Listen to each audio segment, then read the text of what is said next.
единственное сбывшееся предсказание, которое вы увидите, вы запомните навсегда.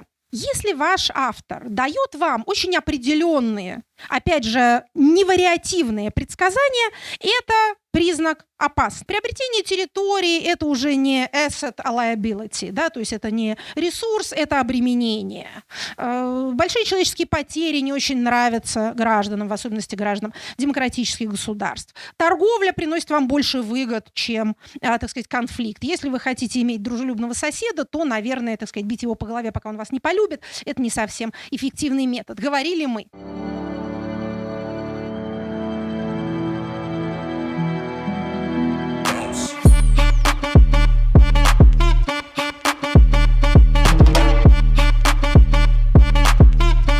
Попробуем поговорить о том, как мы можем проецировать наши знания о настоящем на будущее и можем ли.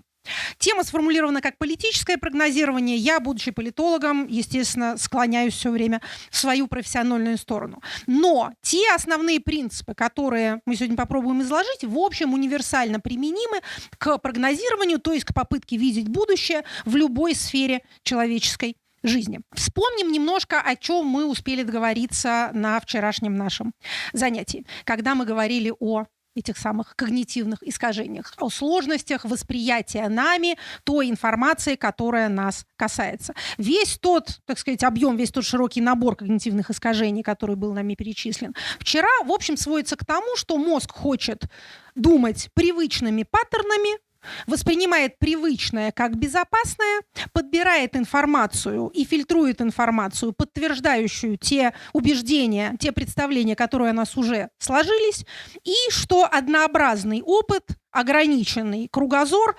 отсутствие ресурса, не ресурса в его, так сказать, вульгарно-психологическом смысле, обычного ресурса, например, возможности путешествовать или возможности общаться с разными людьми. И также отсутствие ощущение того, что вы влияете на свой завтрашний день, ограничивает нас интеллектуально и, к сожалению, вводит нас в некую такую самовоспроизводящуюся спираль бедности не только материальной, но и, я бы сказала, личностной, в которой вот эта ограниченность воспроизводит самое себя. Мы слабо понимаем в такой ситуации, где мы находимся, мы принимаем ошибочные решения или мы воздерживаемся от принятия решений, когда надо бы уже их принимать. И таким образом наше, так сказать, безрадостное сегодня воспроизводит себя в завтрашнем дне. И также мы говорили о той группе когнитивных искажений, в рамках которых мы видим себя центром Вселенной, сводим все происходящие в ней процессы к себе любимому, себя воспринимаем как сложного и непредсказуемого, и при этом талантливого, незаурядного, оригинального человека, а окружающих как, наоборот, существ типичных, предсказуемых, легко познаваемых и, в общем, при этом не очень интересных. Вот, так сказать, в рамках этого интересного умственного процесса мы одновременно преувеличиваем свои возможности и свои способности. Да, известный принцип, больше 50% водителей считают, что их способности водить выше среднего, да, что, как вы понимаете, математически никак не может быть правдой. И также мы преувеличиваем вот эту вот самую прогнозируемость и предсказуемость других людей. Как в такой ситуации, когда мы с трудом можем вообще понять, что происходит вокруг нас в текущий момент, как нам еще заниматься какими-то прогнозами? Тем не менее, прогнозами заниматься нам нужно, пытаться предвидеть будущее нам необходимо. Что такое вообще прогнозирование? Что такое прогноз? Это слово греческое, состоит оно из двух элементов. Прогнозис. Про это, скажем так, вперед, очень вульгаризируя говорю. Гнозис – это знание. То есть это знание того, что будет впереди. Прогнозирование как некая научная или хотя бы наукообразная дисциплина формируется, что интересно, приблизительно с того момента, когда вот это слово прогноз и прогнозирование появилось в европейских языках. Появляется оно около 17 века. Это как раз тот период, когда в Европе научно-техническая мысль начинает как-то вот особенно энергично развиваться. До того нельзя сказать, чтобы никто не пытался поставить прогнозирование или предсказание на хоть сколько-то научные рельсы. Но долгие века оно оставалось, в общем, областью, скажем так, пророков, сивил, гадателей, составителей гороскопов и тому подобного рода людей, которых меньше не стало и меньше далее не станет. Потребность человека знать грядущее чрезвычайно велика. Основана она на тревожности. Мы, судя по всему, с вами единственные живые существа, которые обладают чувством времени. То есть мы знаем о времени две вещи, о будущем, точнее говоря, что оно настанет и что оно нам неведомо. И это двойное знание ввергает нас в ужас. Мы знаем, что завтрашний день точно наступит, но что там будет, на самом деле мы толком знать не можем, что называется, гарантий нет. Поэтому мы очень хотим проникнуть мыслью вот в это самое завтра, вот этот прогнозис, знание вперед, каким-то образом обрести. Поэтому те люди и институции, которые обладают такой способностью или утверждают, что они ее обладают, всегда будут иметь свою долю человеческого внимания и, так сказать, денег клиентов. Я не то чтобы сейчас призываю всех внезапно переквалифицироваться в составителей гороскопов, но при всех успехах наших разнообразных наук надо сказать, что вот у этих товарищей клиентура никогда не иссякнет. На чем, кстати, основана власть такого рода пророков? Мы все с вами видели в публичном пространстве людей, которые раз в неделю что-нибудь такое предсказывают. Крах режима или крах доллара, победу в войне или поражение в войне, что-нибудь там смертельную болезнь и скорую погибель. Называют даты, называют совершенно конкретные ориентиры, потом ничего не происходит, и это совершенно никак не сказывается на их популярности, даже наоборот. Почему это случается? Существует известный психологический принцип, который применим, например, к гороскопам. То единственное сбывшееся предсказание, которое вы увидите, вы запомните навсегда. 10 несбывшихся вы забудете. Это тоже в некоторой степени эвристика доступности, о которой мы говорили вчера. Поэтому одна угадка может сделать ваш социальный капитал надолго, вне зависимости от того, рассуждаете ли вы о том, как там водолеям надо ли им в следующем месяце жениться или, наоборот, чем другим им заняться, или вы пытаетесь, мешать царям друг с другом воевать, как писал Пушкин, а как-то понять, каким образом цари будут друг с другом воевать и чем это закончится. Если бы мы с вами говорили, в рамках учебного заведения, да? Если бы вы были аналитиками или людьми, которые учатся на аналитиков, может быть, среди вас такие есть. Я бы сказала, что в нашем деле угадывание бывает опаснее ошибки. То есть если вы один раз что-то угадали, то вы, во-первых, загордитесь собой до чрезвычайности, а во-вторых, в рамках тех когнитивных искажений, о которых мы говорили вчера, мы свои успехи приписываем своим заслугам, своим усилиям, а успехи окружающих — стечению обстоятельств. А со своими ошибками все наоборот. Значит, если у нас что-то получилось, то это потому, что мы правильно старались и вообще очень умные и талантливые. Если у соседа получилось, то ему просто повезло. Так вот, если ваш прогноз сбудется один раз, то вы с трудом сможете понять, случилось ли это, потому что вы прогнозировали, основываясь на правильной базе, или потому что так совпало. А вот если вы предсказывали, а произошло нечто совершенно противоположное, это может стать для вас, как для аналитика, запасом для развития. То есть, если у вас действительно научное мышление каким-то образом сформировалось, то неудачи для вас могут быть плодотворнее успехов. Но если вы торгуете гороскопами, то, еще раз повторю, одно угаданное сделает вашу карьеру в общем надолго. Итак, возвращаясь к нашему научному и антинаучному прогнозированию. Значит, кумские и иные сивиллы, пророки, предсказатели, юродивые, сновидцы, астрологи, наблюдающие за ходом светил, много-много лет, морочили людям голову разными способами. Это, в общем, демонстрирует ту высокую потребность в знании о будущем, которую человечество всегда показывала. А во времена, беспокойные, вроде нынешних, всякого рода мистицизм очень бурно расцветает. Есть книга, недавно переведенная, изданная на русский язык, «Земля, населенная демонами», про послевоенную Германию. Может быть, слышали такую, да? А вот там как раз говорится о том, как в Германии после войны вот эта вся вера в колдунов чрезвычайно распространилась. У нас этого добра и до 22 года было достаточно. И тут, опять же, не надо больших прогностических способностей, чтобы понять, что это будет очень-очень, растущий рынок еще надолго. Тревога, беспокойство и ощущение собственной беспомощности – это вот как раз та почва, на которой такого рода явления произрастают. Но если мы все-таки пытаемся предсказывать будущее, основываясь на чем-то таком научном. Как это можно сделать и как этого делать нельзя? Значит, что тут прежде всего необходимо понимать? Значит, вообще прогнозирование для чего нужно?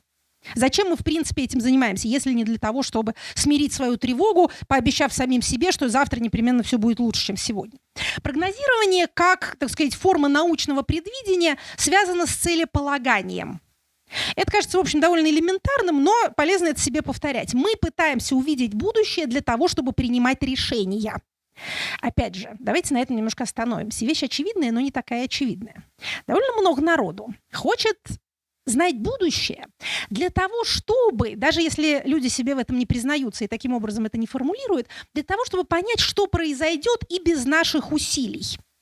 То есть вы хотите, чтобы вам рассказали, что будет завтра, для того, чтобы вы могли себе сказать, мне надо просто дожить до этого завтра, а там оно само себя произойдет. Так вот, значит, в прогнозировании научном так не происходит. Научное прогнозирование, еще раз повторю, связано с целеполаганием. Для того, чтобы ваше знание о будущем помогало вам в принятии решений, вы должны про это будущее знать одну базовую ключевую штуку. И это вот, пожалуй, наша такая, так сказать, центральная мысль, мы к ней будем возвращаться. Но для того, чтобы было к чему возвращаться, давайте попробуем ее понять. Мы с вами говорим о прогнозировании политическом. Мы можем с вами говорить о прогнозировании экономическом, можем говорить о прогнозировании поведения людей.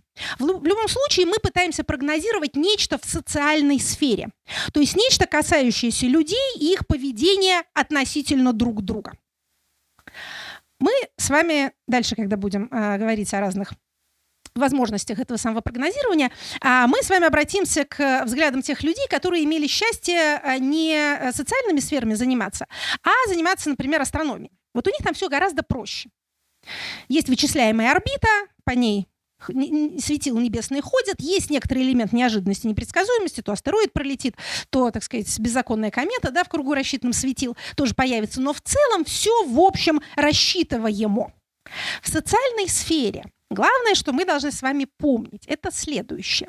Все, что не является невозможным физически, возможно социально. Понятно, да? Значит, люди относительно друг друга могут вести себя как угодно. Они не всегда ведут себя как угодно. Сейчас попробую объяснить, так сказать, как именно они преимущественно себя ведут. Но мы можем с уверенностью утверждать только одно: мертвые не встают. Вот таких вот случаев пока не зафиксировано. Все остальное бывает. Не обязательно случается, но может быть. Братские народы воюют друг с другом. Народы, которые истребляли друг друга веками, потом друг на друге женятся, заключают союзы. Царства рождаются и умирают. И высились, и падали цари. И кровь людей то славы, то свободы, то гордости багрила алтари. Да? Метаются, мечутся смущенные народы. Происходит что угодно. Войны начинаются, войны заканчиваются, казалось бы, без причины. Почему это важно помнить? Не для того, чтобы вы ощущали себя песчинкой в хаотичном мире, где что угодно может произойти, а для того, чтобы вы помнили, что наше с вами прогнозирование может существовать, если оно добросовестно, только в форме построения вероятностных сценариев. Зловещая пауза в зале. Я надеюсь, что среди вас есть те, кто понимает, что такое вероятности. Широкая публика, не в упрек ей будет сказано, понимает это довольно слабо. Почему? Опять же, все хотят знать будущее, все хотят точных, внятных ответов, таких, которые умещаются в заголовке. Первыми от непонимания широкими массами народными природы вероятности страдают социологи, а именно те социологи, которые занимаются опросной социологией, а именно те из них, которые занимаются электоральной социологией. Они проводят опросы и спрашивают, значит, граждан, за кого они намеревались бы голосовать. И вот есть у вас выборы, и есть у вас кандидат X и кандидат Y. Опросный социолог проводит свой опрос, делает расчеты и говорит, значит, вероятность победы кандидата X 80%, вероятность победы кандидата Y 20%. На следующий день наступают выборы, побеждает кандидат Y. Благодарная публика приходит к социологу и говорит, что ж ты, паразит, нам обещал? Он говорит, я вам не обещал ничего. Говорит, как? Ты сказал, что вот этот выиграет. Он, нет. Я сказал, что этот выиграет с вероятностью 80%, а этот с вероятностью 20%. Вот ваши 20 и случились. Кому же нужны такие прогнозы? Это я и сам могу понять, что если есть два кандидата, то один из них победит. Но извините. То есть невероятным не является ничто, что не является невероятным физически. Я это говорю не для того, чтобы с высоты своего научного познания упрекать людей, которые таким познанием не обладают. Значит, все мы, все наше научное сообщество ровно год назад оказалось вот в этом положении. Что мы говорили с дорогими коллегами? И я была, так сказать, одной из наиболее заметных из тех, кто это говорил. Не потому что я больше других понимаю, а потому что так сложилось. Говорили мы что? Полномасштабное вторжение маловероятно. К вопросу о несбывшемся прогнозе, который может быть вам полезнее, опять же, в вашем, так сказать, развитии как ученого, как аналитика, чем прогноз сбывшийся. Была всякая куча народу, которые нам говорили про то, что непременно война будет, конец света состоится, в общем, довольно давно. И вот эти стоячие часы показали правильное время. Вот он их, так сказать, триумф выдающийся. Но почему мы считали полномасштабное вторжение маловероятным, не невозможным, не невероятным в принципе? Все-таки мы как-то учились чему-то, да, и даже других имеем нахальство учить. Но маловероятным. Опять же, если я говорю о себе и о своих прикидках в этом отношении. Эти прогнозы были основаны на наблюдениях за нашей политической системой. За ее, так сказать, методом бытования, за ее составом, структурой, соотношением ее частей, за ее эффективностью и неэффективностью в разных сферах применения этих самых частей. Мы говорили, вот есть у нас такая персоналистская автократия, да, имитационного типа, информационная. Все на свете имитирует. Выборы имитируют, многопартийность имитирует, какую-то свободную общественную дискуссию имитирует, гражданское общество, значит, тоже изображает из папье-маше. Пугает народ точечными репрессиями демонстративного характера, не репрессиями на истребление, как в тоталитарных системах, а репрессиями, так сказать, террористического в буквальном смысле характера. Одного, значит, посадил, 100 тысяч напугал силой интернета. Вот такая машинка. Значит, надувается больше собственного размера, и, хотя об этом я говорила меньше, международные отношения не моя сфера, но явно, что и в международных отношениях пытается применять тот же самый принцип. Полезет ли она вот прям всей, так сказать, своей мордой в ту единственную, пожалуй, или одну из немногих сфер политического действия, в которой довольно трудно что-то изобразить, отболтаться, произвести впечатление, сымитировать? Ну, наверное, она не очень в этом хороша, предполагали мы. Наверное, она будет продолжать делать то, что у нее так здорово получается. Мы оказались неправы. Наша малая вероятность сыграла. Именно это и произошло. Но те наблюдения, на которых мы основывали свой вывод годовой давности, были истинными наблюдениями. Мы не говорили, войны не будет, потому что это слишком ужасно. Политологи вообще редко так выражаются. Политическая история написана кровью народов. Поэтому мы знаем, что самые ужасные вещи замечательнейшим образом происходят. Мы говорили, что войн стало меньше, говорили мы с Пинкером, да? Всему белому свету рассказывали. Почему? Не потому что человечество настолько морально прогрессировало, что оно уже не может вынести вида, так сказать, чужой крови. Хотя это тоже происходит. И, между прочим, реакция мира на совершающееся говорит о том, что в этом тоже была правда. Но войны стали реже встречаться, в особенности такие фронтальные войны между двумя государственными армиями, потому что они невыгодны. Приобретение территории – это уже не asset, а liability, да? То есть это не ресурс, это обременение. Большие человеческие потери не очень нравятся гражданам, в особенности гражданам демократических государств. Торговля приносит вам больше выгод, чем, так сказать, конфликт. Если вы хотите иметь дружелюбного соседа, то, наверное, так сказать, бить его по голове, пока он вас не полюбит, это не совсем эффективный метод. Говорили мы. Опять же, свершилось то, что свершилось. И выяснилось, что все эти предпосылки были истинными предпосылками.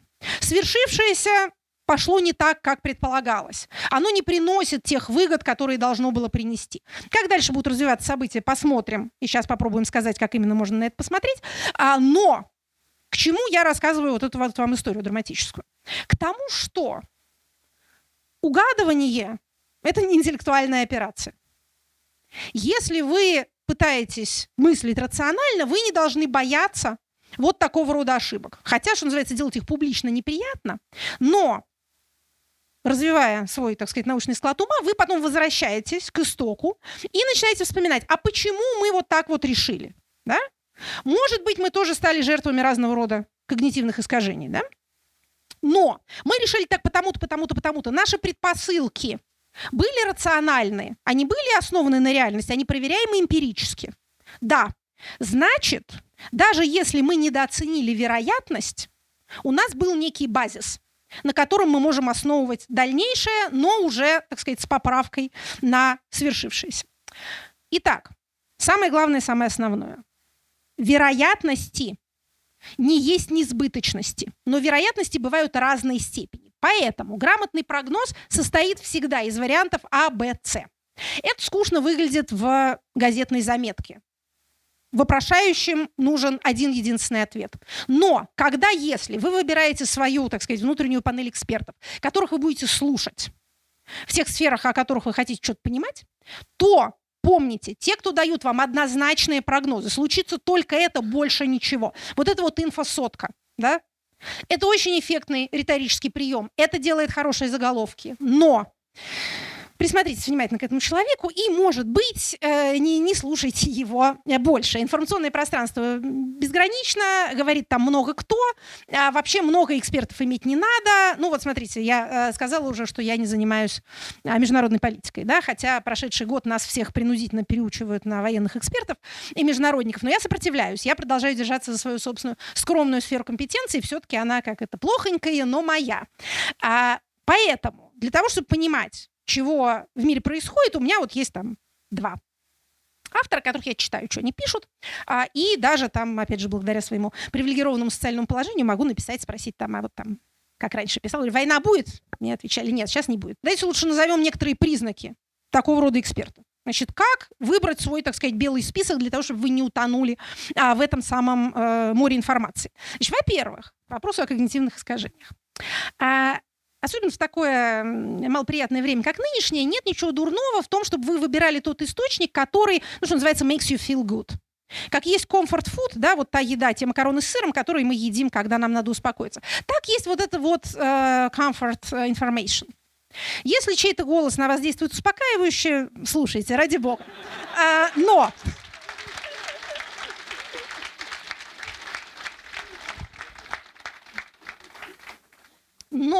как это? Будьте осторожны в этот момент.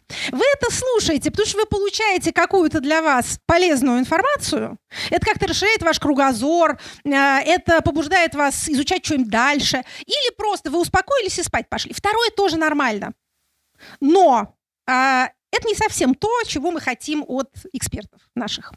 Поэтому, значит, также, кстати говоря, в том же самом направлении, люди высокой тревожности могут, наоборот, искать те источники, которые им эту тревожность повышают. Вам кажется, что вы таким образом типа смотрите страшной правде в глаза.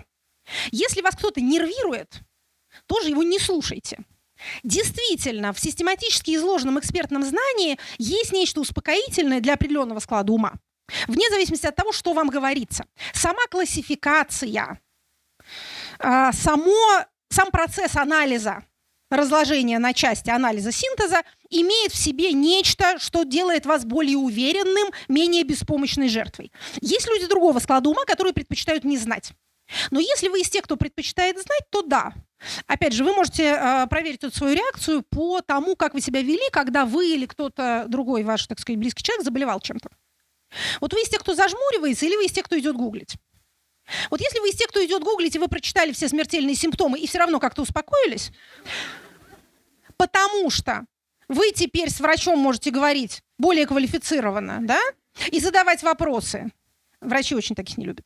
И педагоги таких тоже не любят. Он думает, что он больше нас понимает. Тем не менее. Тогда, значит, вы тот тип, которого, так сказать, процессирование информации успокаивает. Если вы, наоборот, от этого пришли в ужас, ну, значит, пришли в ужас. Так вот, если вы все-таки стремитесь к информации, но при этом вы выбираете кого-то, послушав кого вам хочется лечь и умереть, не слушайте этого того. Помните самое главное. Прогнозирование – это элемент целеполагания. Вам нужна информация не для того, чтобы почувствовать себя тем или иным образом, а для того, чтобы принять решение. Если, послушав кого-то, вы начинаете думать, что самое лучшее решение – это выйти в окно, вот этого человека вообще не слушайте. Это голос сатаны. Наша неожиданная лекция переходит в проповедь.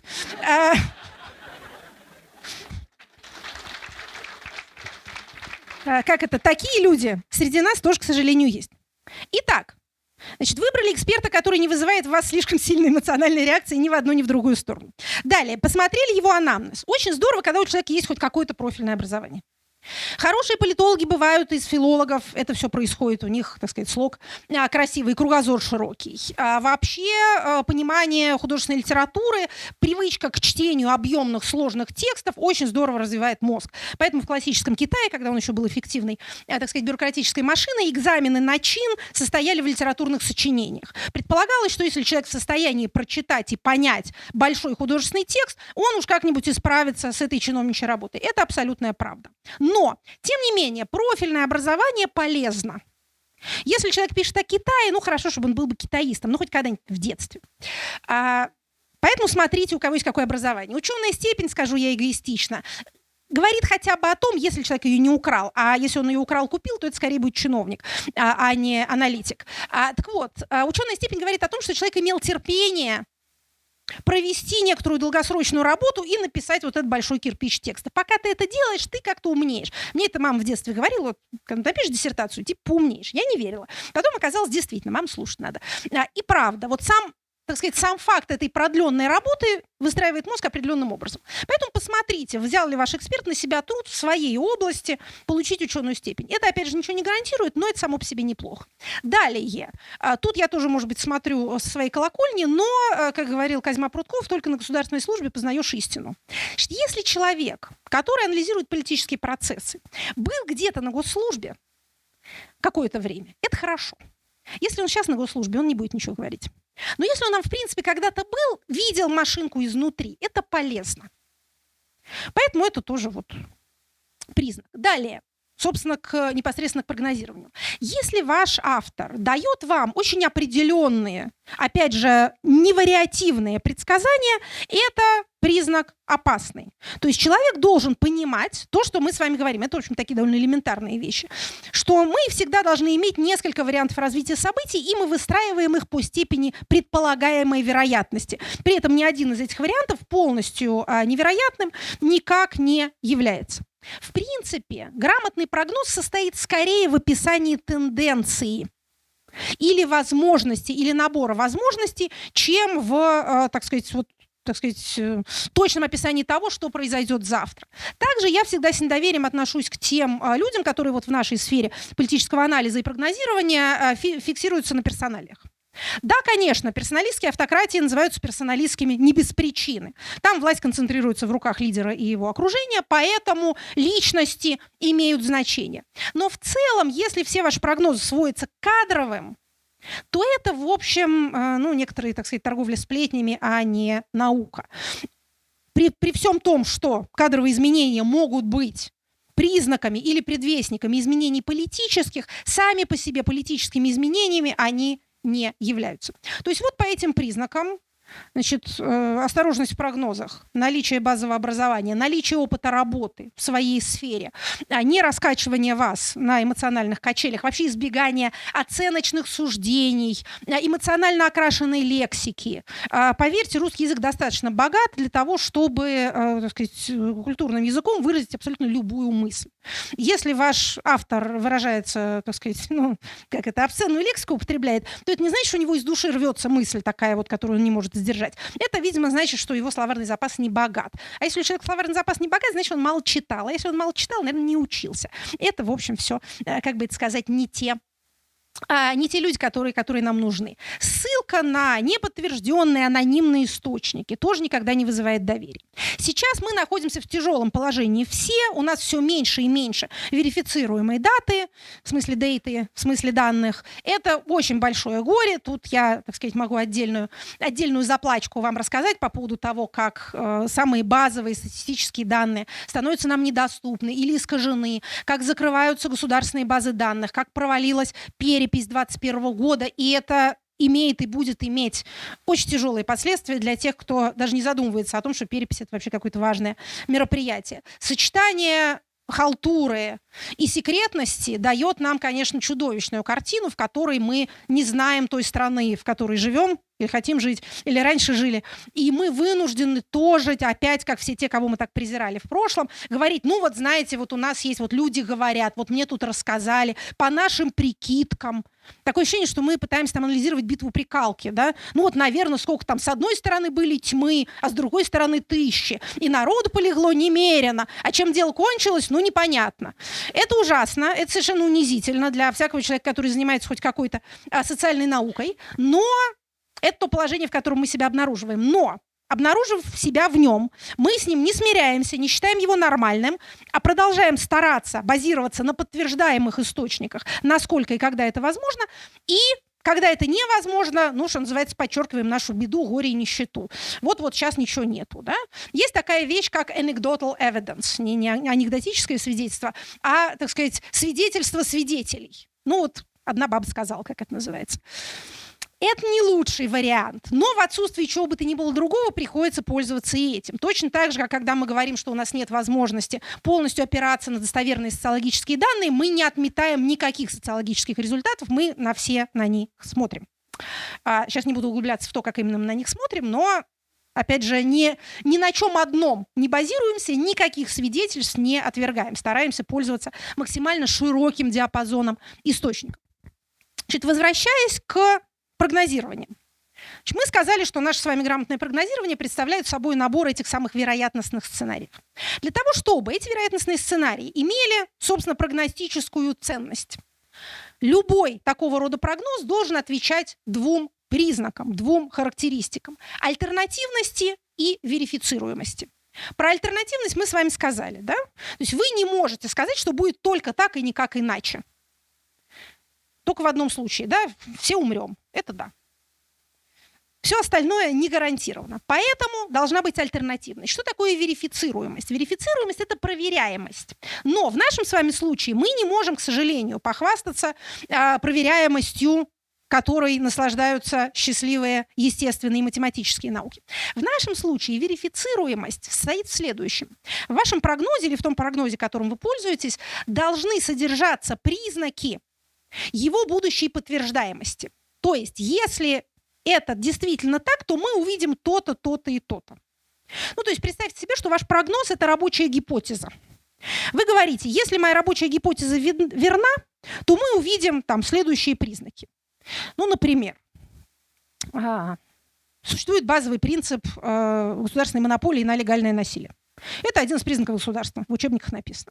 Значит, дальше мы говорим, государственная система, какова бы она ни была, вне зависимости от своей там, политической принадлежности, степени свободы, чего бы то ни было, стремится эту монополию хранить, потому что это, так сказать, raison d'être ее существования. Если эта монополия распыляется, если начинается ее эрозия, то для государства это опасно. Поэтому, когда мы видим признаки этой эрозии, мы говорим следующее. Если наша государственная система живая, она будет с этим бороться.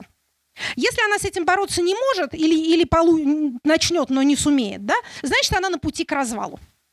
Вот это прогноз. Значит, вы сюда фамилии можете подставлять какие угодно, это не важно. Вообще, я всегда говорила раньше всяким студентам, пишущим какие-нибудь работы, что если вы можете все фамилии в вашем тексте заменить на X и Y, и останется смысл, значит, что у вас политологическое содержание в вашей работе есть. Если ничего не останется, ну, значит, вы просто пересказываете удивительный случай, который был с вами соседом, да? А вот еще была история. Поэтому имена нам тут сейчас не важны. Нам важен вот этот вот самый принцип. То есть вот это прогноз в самом общем виде с вероятностями, с альтернативами, да? И с верифицируемостью. Опять же, я понимаю, что этот прогноз больше всего напоминает, как это у Вуди Аллена был совет, как быть хорошим пророком. Да? Два войска вступят в битву, и только одно из них победит. Надо вот так вот прогнозировать. Да? Перейдя через реку, погубишь великое царство. Казалось бы, невысока цена этого прогноза. Но если на основании прогноза вы будете принимать какие-то решения, то это лучше для вас иметь такой прогноз с вариантами, казалось бы, неопределенный, чем вам скажут, вот этот вот товарищ, вот он завтра совершит военный переворот, но он президентом станет. Может быть, вы решите, что надо присоединяться к этому ценному человеку и связать свою судьбу с его, для того, чтобы как-то сделать карьеру. Ну и дальше, так сказать, последствия будут для вас, я бы сказала, грустными. Если вы хотя бы, имея в виду вот такую вариативность, подождете, пока там события как-то начнут развиваться в одну или в другую сторону, то это может, так сказать, спасти вашу жизнь. Поэтому, опять же, еще в «Властелине колец» Толкина, помните, там один из персонажей говорит, да, вот, как это, go not to elves for advice, for they will say both yes and no. По-русски это переведено даже лучше, спроси у эльфа совет, получишь в ответ и да, и нет. Это правда. Значит, как-то не ходите к эльфам за советом, они вам скажут, вот, может быть так, а может быть и эдак. А дальше один Эру знает. Но, видите, это, как выясняется, единственный, так сказать, научный способ. Переходя к методам, какими мы можем осуществлять наши вот эти вот операции прогнозирования. Значит, в целом, ну, опять же, я не буду вам сейчас рассказывать, что прогнозы бывают краткосрочные, точнее говоря, оперативные, на сегодня-завтра 3 дня. Краткосрочные, среднесрочные, долгосрочные на срок 20 лет и более. Это, в общем, как это в ВУЗе вам расскажут, или, я надеюсь, еще уже до этого рассказали. Как будто бы долгосрочный прогноз самый лучший, потому что, когда он должен свершиться, эксперта уже нет. Ишак умрет или Эмир умрет, совершенно верно. Или Хаджан Средин умрет, а деньги уже идут. Есть такое дело. Но, значит, подождите, вот сейчас я выскажу защиту долгосрочных прогнозов. Это не просто безответственная болтовня о том, чего никто никогда не увидит. Это очень развивающаяся научная область, называется Future Studies. По-русски называется футурология, но футурология как-то ассоциируется все равно в гаданиях на хрустальном шаре. А Future Studies звучит вот изучение будущего. Значит, смотрите, вот сейчас мы как раз к методам подойдем, тогда про Future Studies тоже скажем. То есть это очень такая легитимная область, и она, чем она хороша, она междисциплинарная. Вы, я думаю, уже знаете, что в науке наиболее плодотворная область — это междисциплинарная, там, где сходятся несколько дисциплин. Или 2 хотя бы. Вот на этой границе там растут вообще всякие самые удивительные цветы. Ну, например, не знаю, вот есть демография, да, моя другая любимая социальная наука после политологии. Есть криминология, а есть политология. Вот если берем их все вместе, 3, да, ну и, скажем, изучаем, как миграция влияет на политические процессы и на криминогенную ситуацию. То есть у нас получается демография, изучение рождаемости, да, и структура рождаемости, смертности, полувозрастная структура в том или ином социуме. Есть криминология, которая изучает поведение людей преступное и борьбу с этой преступностью. И есть политология, которая изучает политические процессы и институты. Если мы их соберем вместе и посмотрим, какой кружочек затрагивает сектора из одной, из другой, из третьей, мы получим вот эту вот, так сказать, плодотворную область. Поэтому Future Studies, поскольку это и изучение развития технологий, и изучение развития социальных процессов, в этом смысле очень интересное направление. Так вот, значит, смотрите, какие группы методов у нас с вами есть. Значит, их обычно делят на 2 категории. На объективные и на спекулятивные. Звучит как хорошие и плохие, да? Обоснованные и необоснованные. Нет.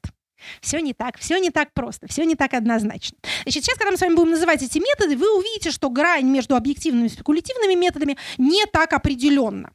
Объективные методы — это методы, основывающиеся на имеющихся сейчас данных и на существующем опыте. Основной объективный метод — это экстраполяция. Экстраполяция — это проецирование существующего вперед, либо вперед на будущее, либо проецирование того, что происходит с частью, на целое. Да? То есть, смотрите, сердце объективных методов, их суть состоит в том, что мы берем известное и забрасываем его вперед. Или берем известное вот в этой точке и раскидываем его, так сказать, по поверхности.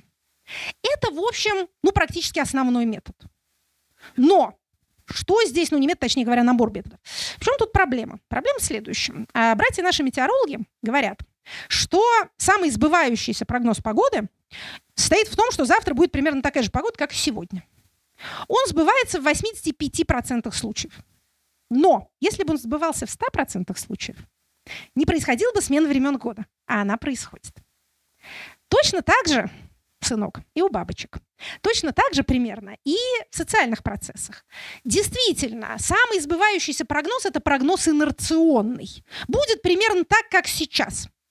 Но если бы он всегда сбывался, не происходила бы ни смена поколений, ни смена политических формаций, ни иных форм социальных изменений, а они происходят. Поэтому от понимания вот этой вот, так сказать, странности или вот этого парадокса или этой патологии, заложенной в нашем прогнозировании, с одной стороны, продолжаются всегда текущие тенденции, завтрашний день определяется сегодняшним и вчерашним, вырастает из них. Более того, если мы говорим о политическом прогнозировании, мы прогнозируем поведение больших тел, социумов, политикумов, институтов, групп. Они инерционны по своей природе. Поэтому действительно наш 85% прогноз — это то, что вот так оно примерно и дальше будет. Но, с другой стороны, почему это патология или противоречие? С другой стороны, мы точно знаем, что изменения происходят. Отсюда, как мне кажется, возникают теории типа черного лебедя, которого я недолюбливаю, потому что он, как мне кажется, антинаучен по своей природе. Жили-жили, вот произошла неожиданность, все переменилось. Значит, неожиданности, так называемые неожиданности, которые происходят в политическом пространстве, конечно, предопределены предыдущими этапами развития, но не сводятся к ним. Поэтому мы помним, значит, самый сбывающийся прогноз инерционный, экстраполяция — наш основной метод. Но мы должны всегда держать в голове ограничения этого метода. Объективные методы не сводятся к экстраполяции, их много, я не буду вам их перечислять. Вы можете их как-то найти в Википедии. Наше дело, так сказать, обобщать. Спекулятивные методы. Спекулятивные не в смысле основанные на фантазиях, но основанные на предположениях. Спекулятивные методы – это методы творческие. Наиболее известный из них – это брейнсторминг. Собираются люди, лучше с разными, так сказать, наборами знаний из разных отраслей, и начинают предполагать, что бы могло произойти. Вот, собственно, построение сценариев – это тоже спекулятивный метод. Я говорила о том, что грань не так резка между этими двумя наборами методов. Мы спекулируем, в смысле предполагаем. Да? Это тоже, конечно, ложный друг переводчика, потому что speculation, английское, это размышление. А русская спекуляция – это либо, так сказать, торговля с наценкой, либо просто безответственная болтовня. Так вот, это самое спекулирование в английском смысле у нас происходит тоже на основе чего-то, в основном на основе существующего опыта. Опять же, помним наш целый полк когнитивных искажений. Да? Мозг нам подбирает информацию под то, что мы уже знаем. Вспоминает то, что быстро вспоминается, и выстраивает нам в красивые гармоничные ряды. Помним нашего Шопенгауэра со свечой. Да? Все царапины на столе, когда подносишь к нему свечу, собираются в концентрические круги. Так свет нашего эгоизма, все явления бытия сводят к нашему центру, к нам любимым. Помним вот эти вот все, опять же, ограничения. Но выскочить за их пределы все равно не можем, но если мы эти ограничения осознаем, это помогает нам не поверить полностью в эту нашу замечательную картину. Обещали вспомнить про future studies в этом месте. Как футурологи предполагают тенденции развития вообще даже всего человечества? Да? Что они делают? Они берут существующие тенденции и продолжают их в будущее с поправкой на другие факторы, которые на них будут влиять. Наиболее распространенная ошибка экстраполяции – это линейная экстраполяция. Видим тенденцию, берем линеечку, проводим линию до горизонта. Вот так и будет. Этого не происходит. Мы имеем дело со сложными системами, в которых действует множество воль. Мы имеем дело с множеством факторов, большинство из которых не поддается просчету, в смысле высчитыванию. Теперь, когда я вам нарисовала эту безнадежную картину, вот видите, как это все непознаваемо. Мы сейчас постараемся все-таки, так сказать, показать, в каком месте мы такие познаваемые. И мы как индивидуумы, и мы как группы, и эти группы в взаимоотношениях друг с другом. Тут вынуждены сказать, что на это у нас минут 5 осталось. А это вот как раз завершение. Это очень хороший финал, как в фильме «Покровские ворота». Это как раз и есть наш финал. Значит, смотрите. Возвращаясь к самому началу. Вообще любое занятие прогнозированием исходит из того, что будущее познаваемо, что истина достижима. Полностью мы ею никогда не овладеем, но мы к ней стремимся. Она существует, стремиться к ней стоит. Если вообще заниматься любой наукой, это должно быть вашей верой. Если этого нет, мы научным познанием не занимаемся, потому что у нас объекта нет, познавать нечего. Итак, в этом процессе познания мы находимся между двумя крайностями. Между вот этой вот картиной хаотичного, непредсказуемого будущего с множеством факторов, каждый из которых непонятно в какую сторону побежал, это один подход. Второй подход – это подход детерминизма. Когда мы предполагаем, что если будущее определяется сегодняшним днем и днем вчерашним, то существуют объективные законы, которые это будущее определяют. Следовательно, мы просто не обладаем достаточным знанием. А если бы мы обладали достаточным знанием, то будущее было бы нам ведомо. Как ни парадоксально, эти два подхода, подход непознаваемости и подход детерминизма, в крайних своих, так сказать, формах сходятся друг с другом. Они сходятся в форме фатализма. Если будущее непознаваемо, то зачем стараться и вообще ничего делать непонятно, неважно даже чего делать. Все равно будущего не предскажешь. Если будущее предопределено, зачем что-то делать? Оно все равно случится. Это крайняя форма детерминизма, еще известна под названием эквифинальности. Эквифинальность – это, так сказать, одинаковый результат. Что не делай, все равно получается автомат Калашникова, да? Более того, даже если вот мы совсем предаемся, так сказать, ереси эквифинальности, то мы говорим, даже если мы не будем собирать автомат Калашникова, он все равно соберется. Потому что вот судьба такая. То направление мысли, которое ведет вас в качестве вывода, предлагает вам бездействие, это тоже послание от сатаны. Переходим обратно в жанр проповеди. Это вот такой признак совершенно безошибочный. Вот если вы думали, слушали, и в результате пришли к выводу, ничего не поделаешь, и вот это вот от нас ничего не зависит, с вами говорили оттуда. Не надо этого слушать. Значит, что касается все-таки детерминизма. Детерминизм имеет научную основу, если он не доходит до радикальных степеней. Значит, тут вот последняя, так сказать, идея научная, о которой хотелось бы мне тут вам рассказать, называется демоном Лапласа. Слышали когда-нибудь? Слышали про демона Лапласа? Вот. Кто не слышал, сейчас рассказываю. Значит, кто такой Лаплас?